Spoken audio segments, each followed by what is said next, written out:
Hey everybody, this is Jason Heires, and this is another album review. And today I'm going to talk about an album that is released in 2000. And this is by a band that a lot of people consider to be very revolutionary. And this album is probably the best example of that. This is kind of like the last of the three kind of big groundbreaking albums for this band. The band is Radiohead, and the album is called Kid A. Here's the album cover. Okay. And of course, Radiohead is a pretty influential band, and a lot of people really cite Radiohead as an influence, and they almost are kind of like their own genre in a way, because there's kind of a thing where everybody sounds like Radiohead. Now, the thing that Radiohead does that's kind of revolutionary, especially in its earliest albums, is it does a good job of combining electronic, modern electronica with guitar-driven rock and roll music. Now, over the course of their career, they've moved more and more away from the guitars and more into the electronica. And some of the more recent Radiohead projects I'm not nearly as interested in. And then there's a lot of Tom York sub-projects, but to me, like, some of York's solo albums and like Atoms for Peace, which is a York project, and the latter Radiohead albums and some of those, they've all kind of blended together a little bit. And to me, I'm seeing a lot of things that seem very similar to one another. I'd like a little bit more separation in those projects. The very latest Radiohead album, A Moon-Shaped Pool, was a little better, but I think that has a lot to do with them integrating into some more guitar in some of the songs, and I kind of wish they'd go back to integrating more guitar into the songs. But I am a guitar player and a rock and roll guy primarily, so that's definitely my bias. Now this album is a really nice synthesis of a lot of things, and this album culminates in the peak of Radiohead as far as I'm concerned. Kid A is their best record. Now they start off with the really powerful Benz album, which is more of a straightforward rock and roll album, but it has a lot of really up-tempo songs. Just is a really great song off of that album.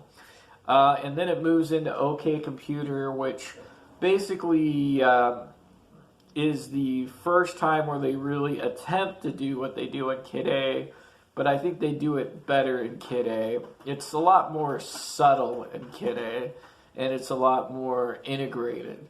Kid A is a good album to listen to and think about things. You know, it engages you intellectually and cerebrally, and so you just kind of fall into the music and it just listens to things. And I mean, it has some really powerful tracks, like Everything in Its Right Place. The opener starts off with this very minimal synth texture, and it just kind of builds on it and goes through a process.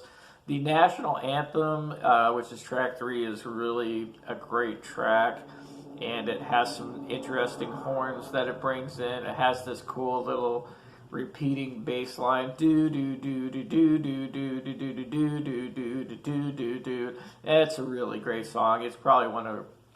And then the interesting thing about it is it kind of goes into this little phase here, and then it comes back in with Optimistic, and when you hit Optimistic, it just feels so fulfilling because you've already gone through so much listening to the album already by the time you hit Optimistic.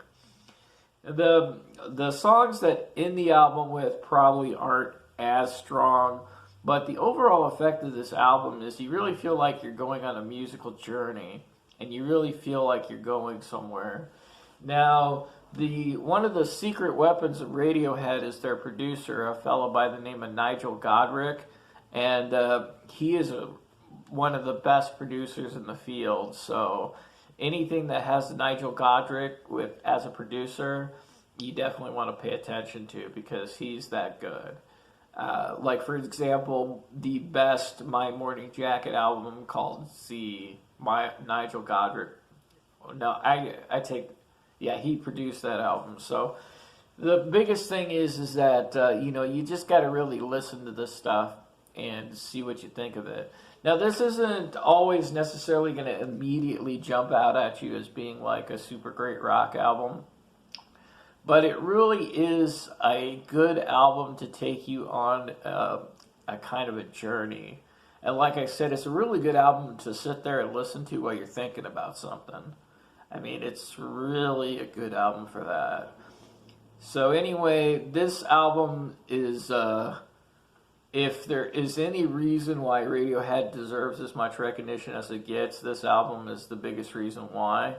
They have a lot of really great songs, but this album is the album where, to me anyway, it's top to bottom, it's really solid, and it really represents Radiohead at its absolute peak. I think that's going to wrap it up for today. I appreciate you guys watching these reviews, of course, and leave any comments. Thank you.